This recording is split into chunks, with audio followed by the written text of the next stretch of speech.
نحمده ونصلي على رسوله الكريم اما بعد فقد قال الله تبارك وتعالى كما ورد في سورة الواقعة اعوذ بالله من الشيطان الرجيم بسم الله الرحمن الرحيم وَلَقَدْ عَلِمْتُمُ النَّشْأَةَ الْأُولَى فَلَوْلَا تَذَكَّرُونَ وقال عز وجل كما ورد في سورة الانشقاق فلا أقسم بالشفق والليل وما وسق والقمر إذا اتسق لتركبن طبقا عن طبق فما لهم لا يؤمنون صدق الله العظيم رب اشرح لي صدري ويسر لي امري واحلل عقدة من لساني يفقهوا قولي اللهم ربنا الهمنا رشدنا واعذنا من شرور انفسنا اللهم ارنا الحق حقا وارزقنا اتباعه وارنا الباطل باطلا وارزقنا اجتنابه اللهم وفقنا لما تحب وترضى وتقبل منا فانك خير المتقبلين آمین یا رب العالمین۔ ہمارے ہاں ایک مضمون چل رہا ہے سلسلے وار سابقہ اور موجودہ مسلمان امتوں کا ماضی، حال اور مستقبل۔ اس میں اب تک جو گفتگو ہو چکی ہے وہ سابقہ امت مسلمہ کی تاریخ میں حضور صلی اللہ علیہ وسلم کی بعثت تک جو دو ادوار آئے عروج کے اور دو آئے زوال کے، ان کا تذکرہ ہو چکا ہے۔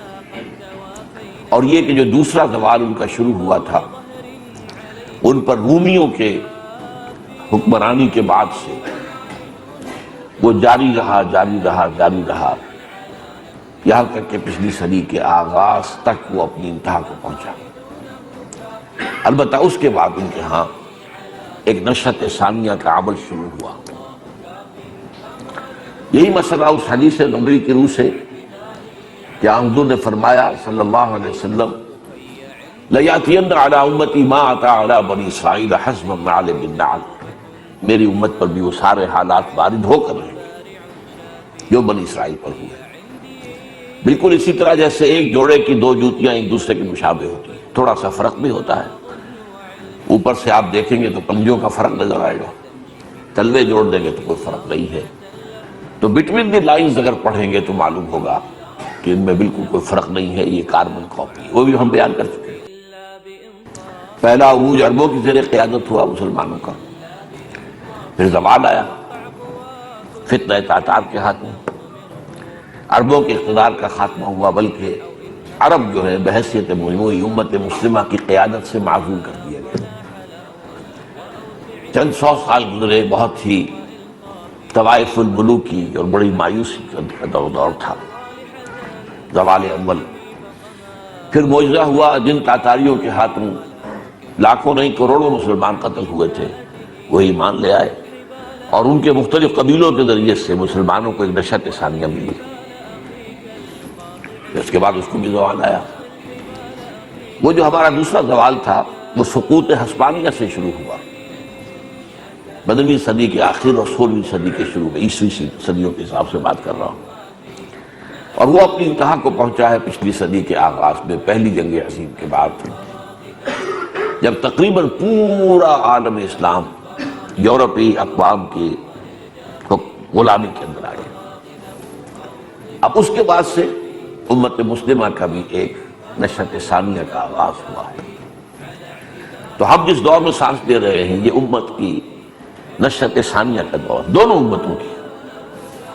البتہ ایک بات میں نے بیان کی تھی، وہ اپنے آپ کے ذہن سے اوجھل نہیں لینی چاہیے۔ اسلام کا معاملہ اور امت مسلمہ کا معاملہ اس کو علیحدہ کر دیجیے۔ اسلام کی تو نشأت اولیٰ ہوئی حضور کی بعثت اور خلافت راشدہ، لیکن اس کے بعد سے اسلام کا زوال شروع ہو گیا، اور وہ زوال آج تک جاری ہے۔ وہ امت مسلمہ کا معاملہ ہے، مسلمانوں کا بحیثیت قوم، کہ خلافت راشدہ کے بعد تو ان کے اصل عروج کا زمانہ آیا ہے، بنو عباس کا دور، عظیم ترین مملکت دنیا میں وہ تھی۔ لہذا مسلمانوں کو دو مرتبہ عروج اور دو مرتبہ زوال ہو چکا ہے۔ اسلام ایک ہی مرتبہ عروج کو پہنچا تھا، اس کے بعد سے مسلسل زوال جو ہے آج تک۔ لیکن اس کے بعد ایک نشرت ثانیہ اس کی بھی شروع ہوئی ہے، ایک عمل ہے اس کا۔ تو اس میں سب سے پہلے تو میں نے آج جو 2 آیتیں پڑھی وہ سورہ واقعہ کی ہیں۔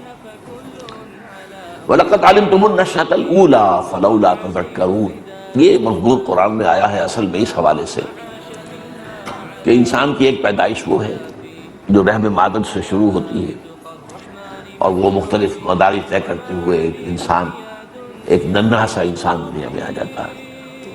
اس کو تو تم جانتے ہو، لیکن جو نشأت آخرہ ہونی ہے دوبارہ، وَأَنَّ عَلَيْهِ النَّشْأَةَ الْأُخْرَى، یہ کہا گیا ہے سورۃ النجم میں، اس کو تم ماننے کو تیار نہیں ہو۔ کیسے ہوگا؟ کیسے دوبارہ پیدا کر لیے جائیں گے؟ تو خدا کے بندو یہ سوچو، پہلی مرتبہ پیدا کرنا آسان تھا، ایک گندے پانی کی بوند سے انسان کو بنا دینا آسان تھا۔ اگر یہ روز روز روز آپ دیکھ نہ رہے ہوتے تو کوئی بتاتا کسی کو کہ ایسا ہو سکتا تو کوئی مانتا۔ وَلَقَدْ عَلِمْتُمُ النَّشْأَةَ الْأُولَىٰ، وہ تمہیں معلوم ہے، جانتے ہو، نطفے سے اور ان تمام مراحل سے ایک مکمل انسان، اسی میں سے آئنسٹائن نکل آیا ہے، اسی میں سے ڈارون نکل آیا، اسی میں سے شیکسپیئر نکل آیا، اور تو اور اسی میں سے انبیاء نکلے، اسی میں سے رسول نکلے، اسی میں سے اولیاء اللہ نکلے۔ تو یہ نشأت الاولیٰ جو ہے اس کو تم جانتے ہو، پہچانتے ہو، تو پھر نشأت اخریٰ جو ہے اس میں تمہیں شک کیوں؟ یہ میں نے آج خاص طور پر آیت اس لیے پڑھی ہے کہ اس وقت امت مسلمہ جس حال میں ہے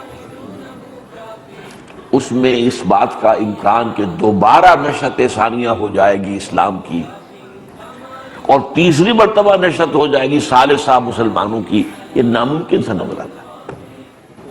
بالکل وہ کیفیت ہے آج جو بنی اسرائیل پر جو عذاب آیا تھا 587 قبل مسیح میں نبوکڈنضر کے ہاتھوں، یروشلم جو ان کا مرکزی شہر، وہاں ان کا خانہ کعبہ، ہیکل سلیمانی، ہیکل سلیمانی مسمار، ایک اینٹ سلامت نہیں رہی، 2 اینٹیں برابر نہیں رہی، اور تمام آبادی یا قتل اور یا انہیں بھیڑ بکریوں کی طرح ہانک کر بیبیلونیا لے گئے، جس کو وہ کہتے ہیں اور ایرا آف کیپٹیویٹی، ہماری اسیری کا دور۔ اس وقت حضرت عزیر علیہ السلام کا وہ معاملہ قرآن مجید میں سورہ بقرہ میں آیا ہے۔ وہ اجڑی ہوئی بستی جب دیکھے، ہو یروشلم، کہیں باہر سے آئے ہوں گے، ظاہر بات ہے کہ عالم یہودیت تو وسیع تھا نا، کہیں سے آئے اور یروشلم کو دیکھا کہ کوئی 2 اینٹیں سلامت نہیں ہے، یہ ہیکل سلیمانی جو ہے یہ پڑا ہوا ہے مسمار، اور ایک انسان، ایک متنفس نہیں ہے، ایک متنفس۔ کیف یحیی اللہ ہذہ بعد موتہا، کیسے اللہ دوبارہ زندہ کر دے گا اس کو؟ تو یہ ایک تعجب اس طرح کا کہ اب کیسے بستی ہے دوبارہ بسے گی، کیسے یہاں آبادی دوبارہ ہو جائے گی، یہاں تو کوئی امکان ہی نہیں ہے۔ وہ ہارا آج ہمارا۔ اس کے بعد کیا ہوا؟ یہ سورہ بقرہ میں ہے، 100 سال کے لیے موت طاری کر دی اللہ نے حضرت عزیر پر علیہ السلام۔ اب وہ تو سوئے ہوئے اس موت کی نیند، اس 100 سال میں ایک انقلاب آ گیا۔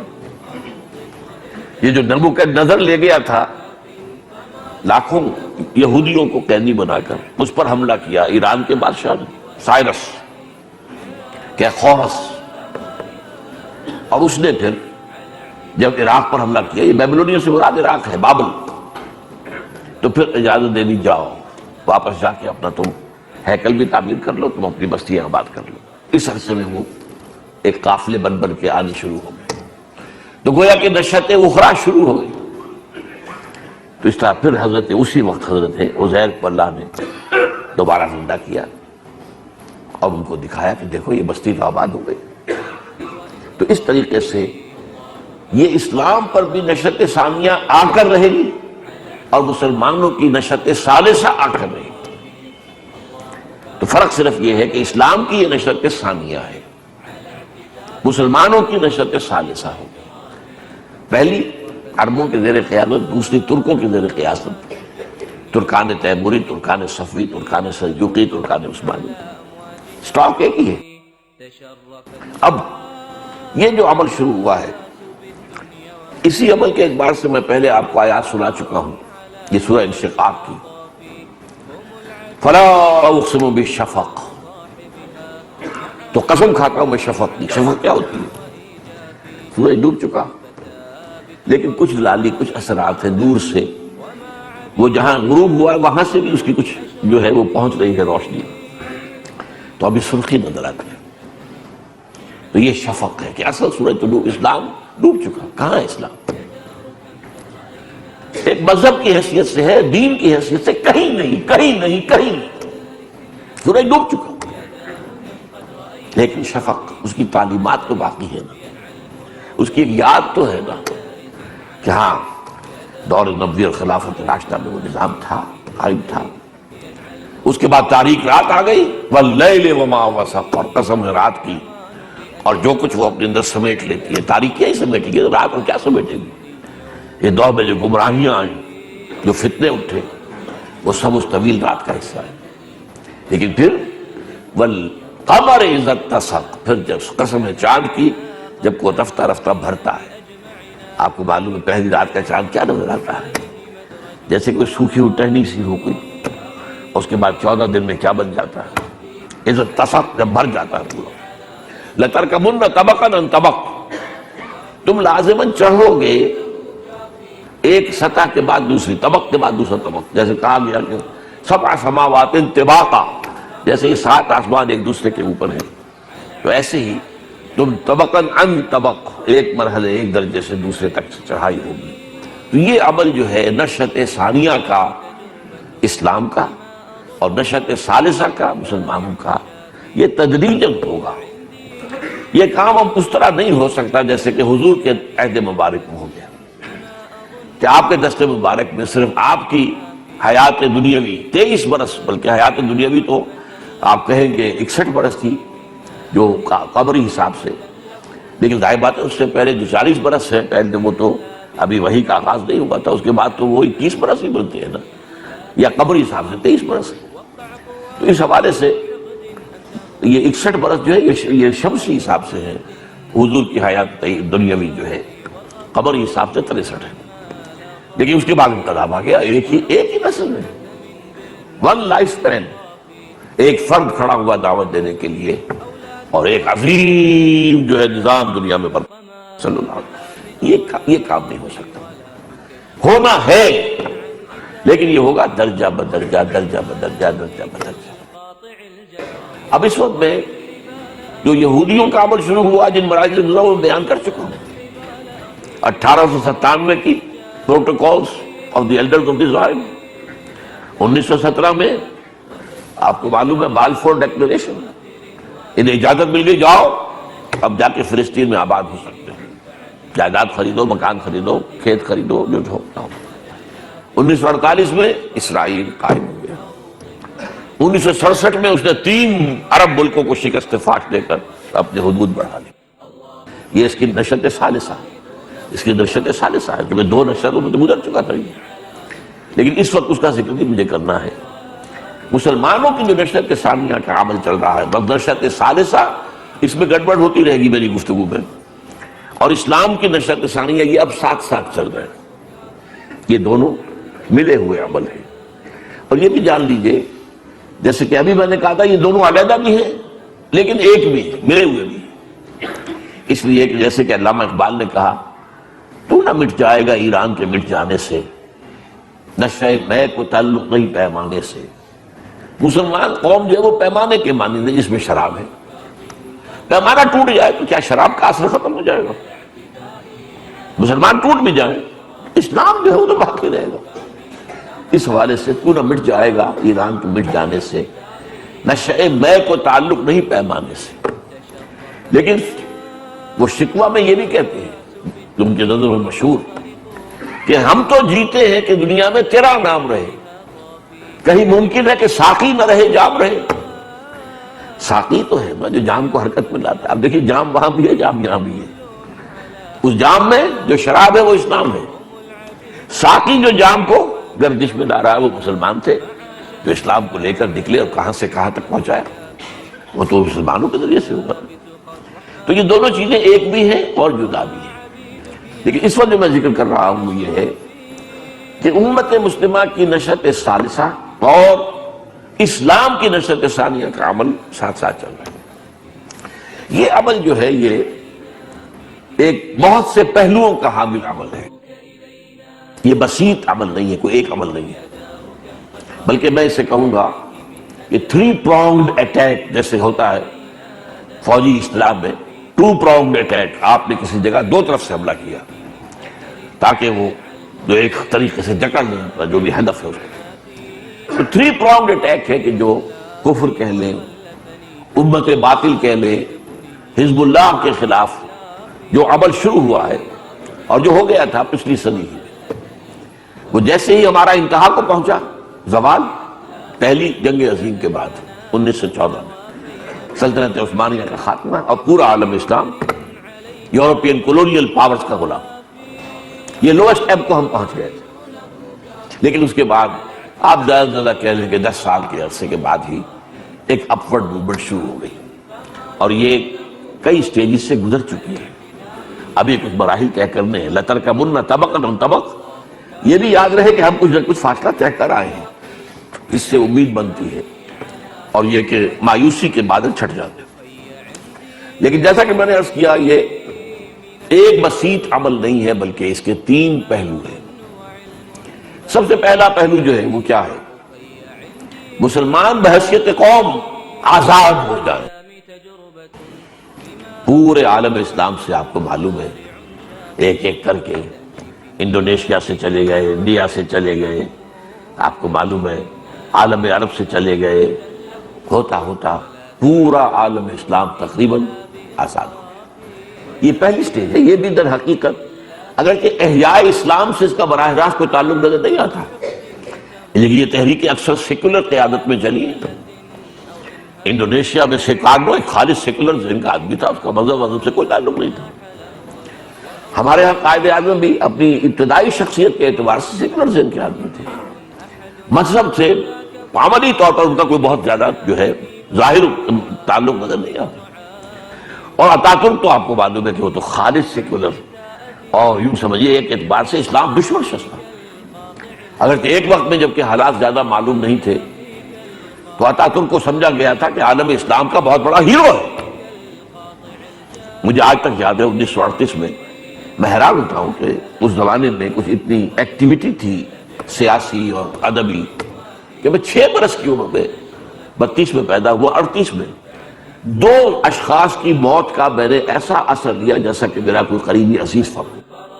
At the age of 6 years, ایک علامہ اقبال اور ایک مصطفیٰ کمال، یہ دونوں 1938 میں فوت ہوئے۔ تو مصطفیٰ کمال کا بھی یہ ہوا ضرور کہ اگر وہ نہ ہوتا بظاہر احوال تو ترکی بھی نہ بچتا، سلطنت عثمانیہ تو ختم ہوئی لیکن کم سے کم ایک ملک اس نے بچا لیا۔ تو یہ اس کا ایک پازیٹیو رول ہے جو سامنے رکھنا چاہیے۔ ہمیں بہت حقیقت پسند ہونا چاہیے۔ ہمیں یہ ایک عام عادت ہماری جو ہو گئی ہے کہ کسی شخص سے محبت ہے تو اس کے اندر کوئی خامی نظر ہی نہیں آ سکتی، ہماری آنکھیں بند ہو جاتی اس کی خامیوں سے۔ اگر کسی سے بغض ہو جائے تو اس میں کوئی خوبی نظر ہی نہیں آئے گی، وہ سراپا شر ہے، برائی ہے، ایول ہے۔ یہ نہیں ہونا چاہیے۔ ہمیں دیکھنا چاہیے کہ کسی شخص کے اندر کوئی خوبی کا ایلیمنٹ ہے تو اس کو بھی مان لیں، جو بھی نیگیٹو ایلیمنٹس ہے اس کا بھی فہم ہونا چاہیے۔ صحیح فہم کے بغیر بات آگے چلتی نہیں ہے۔ اب اگر صدر ناصر نے انگریزوں کو اٹھا کر پھینکا مصر سے نکال کر میڈیٹرینین میں تو وہ عرب نیشنلزم کی بنیاد پر تھا۔ اگر سیکارنو نے جدوجہد کی تو وہ ملے نیشنلزم کی بنیاد پر تھی۔ اگر مصطفیٰ کمال نے ترکی کو بچایا تو وہ ٹرک نیشنلزم کی بنیاد پر تھا۔ تو یہ سب نیشنلزم تھے، اس کا اسلام سے کوئی تعلق نہیں۔ یہ نیشنلزم تو در حقیقت خود اسلام اور مسلمانوں پر مغرب نے جو زخم لگائے ہیں کاری، ان میں سے ایک زخم ہے۔ اس کولونیلزم کا دور جو ہے اس سے پہلے پورے عالم اسلام میں اسلام بس ہے، کوئی مقامی نیشنلزم نہیں تھا، بلکہ پورا عالم اسلام میں وہ ایک وحدت تھا اس معنی میں، اگرچہ حکومتیں جدا ہیں۔ اب ہندوستان میں مغلوں کی حکومت ہے، ایران میں صفویوں کی حکومت ہے، وہاں فلاں کی ہے، آگے عثمانیوں کی ہے، لیکن ایک مسلمان جو ہے وہ ویسٹ سے چل کر ایسٹ تک چلا جائے اس کے لیے کوئی پابندی نہیں ہے۔ وہ پورے عالم اسلام کا شہری ہے، کوئی نہیں پوچھتا you are not the son of the soil, who are you. آپ کو معلوم ہے ایک سیاح چلتا ہے اور موراکو سے چلتا ہے ہندوستان میں آگے وزیر بن جاتا ہے، بھائی حکومت کیسے بن گیا؟ ملت ایک تھی۔ ملت کی وحدت کو ختم کیا ہے یوروپین کولونلزم، المصر للمصریین الشام للشامیین، اور عربوں تم اٹھو، تمہیں کیا ہو گیا ہے، تم ترکوں کے غلام کیوں ہو گئے ہو؟ یہ 1914 کی جنگ میں جو بغاوت کرائی گئی عربوں کے ذریعے سے، یہ سب جو ہے لوکل نیشنلزم، عرب نیشنلزم، ٹرک نیشنلزم اور ملے نیشنلزم ایٹسٹرا۔ لیکن بہرحال یہ جو ایک پورے پروسیس سے ایک امت کی آزادی کا معاملہ جو ہے حاصل ہوا ہے، لیکن یہ گویا کہ نشأت ثانیہ کا ایک ایلیمنٹ ہے، اس کو ماننا پڑے گا کہ اس کے اندر جو ہے وہ نشأت ثانیہ کا ایک قدم جو ہے وہ پورا ہوا ہے۔ اگرچہ اب اس میں دو باتیں ذہن میں رکھیے، اگرچہ یہ قیادتیں اکثر و بیشتر جو ہے سیکولر ذہن کے، سیکولر مزاج کے لوگ تھے، لیکن حدیث نبوی ہے، حضور نے فرمایا ہے ان اللہ یؤید الدین برجل فاجر، اللہ تعالیٰ کبھی کبھی اپنے دین کی تائید کروا دیتا ہے کسی فاجر شخص سے، فاسق و فاجر شخص سے۔ اب مصطفیٰ کمال فاسق و فاجر سے کارنو، فاسق و فاجر، لیکن یہ کہ انہوں نے کم سے کم مسلمانوں کی آزادی کا ایک کام کیا، تو اس میں بھی گویا کہ ایک تائید جو ہے وہ اسلام کی تائید کا ایک پہلو ہے۔